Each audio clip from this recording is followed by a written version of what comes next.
മോഷണം ഒരു കലയാണെന്ന് പറഞ്ഞു കേട്ടിട്ടേയുള്ളൂ. തിരുവനന്തപുരം ആക്കുളത്തേക്ക് എത്തിയാൽ അത് യാഥാർത്ഥ്യമാണെന്ന് ബോധ്യപ്പെടും. ആക്കുളം കായലിലെ മണ്ണും വേസ്റ്റും നീക്കാനായി എത്തിച്ച JCBയുടെ ടയറും ബാറ്ററിയും ഉൾപ്പെടെ 3 ലക്ഷം രൂപയുടെ സാധനങ്ങളാണ് കഴിഞ്ഞ ദിവസം മോഷണം പോയത്.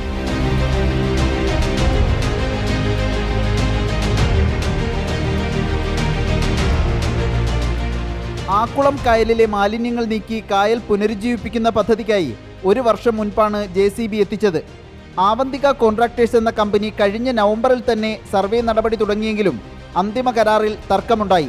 പിന്നീട് 10 മാസം JCB ആക്കുളം ടൂറിസ്റ്റ് വില്ലേജിലെ പാർക്കിംഗ് ഗ്രൗണ്ടിൽ കിടന്നു. കരാറിൽ ധാരണയായി അടുത്ത മാസം പദ്ധതി തുടങ്ങാനിരിക്കെയാണ് JCBയുടെ പ്രധാന ഭാഗങ്ങൾ മോഷണം പോയത്. അറൗണ്ട് 3 ലക്ഷത്തിലധികം നഷ്ടമാണ് company. Hydraulic power pump set അത് അറൗണ്ട് 35,000 ഉണ്ട്. അത് പോയി. 2 ടയർ പോയി, ബാറ്ററി പോയി, അതിൻ്റെ സൈഡിലെ ഗ്ലാസ് പൊട്ടിച്ചിട്ടുണ്ട്. ടയറും ഡിസ്കും കൂടെ തന്നെ 60,000 ഈച്ച് ടയറിനുണ്ട്. അത് 60 120 ഉണ്ട്. ശരിക്കും 35,000 ഹൈഡ്രോളിക് പമ്പിനുണ്ട്. ബാറ്ററിക്ക് 15,000 ഉണ്ട്. ഗ്ലാസിന് അഡീഷണൽ നമ്മൾ കാൽക്കുലേറ്റ് ചെയ്യേണ്ടിയിരിക്കുന്നു.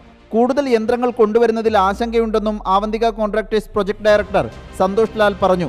മോഷണത്തിന് പിന്നിൽ JCB ഉടമകളാണെന്നാണ് കരാർ കമ്പനിയുടെ സംശയം. ടൂറിസം ഡിപ്പാർട്ട്മെന്റിലെ ബിന്ദുമണി എന്ന് പറഞ്ഞാൽ ബിന്ദുമണി ഇപ്പോൾ എന്നെ വിളിച്ചിട്ടുണ്ടായിരുന്നു. പുള്ളിക്കാരി പറഞ്ഞ് അവിടെ ബോട്ടിൻ്റെ തന്നെ സാധനങ്ങൾ ഇതുപോലെ മോഷണം പോകുന്നുണ്ട്. അവർ ഇത് ഫേസ് ചെയ്യുന്നുണ്ട്. ഈ പദ്ധതി തുടങ്ങാനായിട്ട് ഞങ്ങൾ ഒരുപാട് മെഷീൻ ഇനി കൊണ്ടുവരേണ്ടതുണ്ട്. അപ്പോൾ ഞങ്ങളൊരു ആശങ്കയിലാണ് ശരിക്കും പറഞ്ഞാൽ. JCB ഊരിയത് ആരെങ്കിലും JCB ഉപയോഗിക്കുന്ന ആൾക്കാർ മാത്രമേ ഉപയോഗിക്കത്തുള്ളൂ. അല്ലാത്തവർക്ക് ഈ ടയറിൻ്റെ ആവശ്യമൊന്നുമില്ല. കരാറുകാരുടെ ശ്രദ്ധക്കുറവും മോഷണത്തിന് കാരണമായെന്ന ആക്ഷേപമുണ്ട്.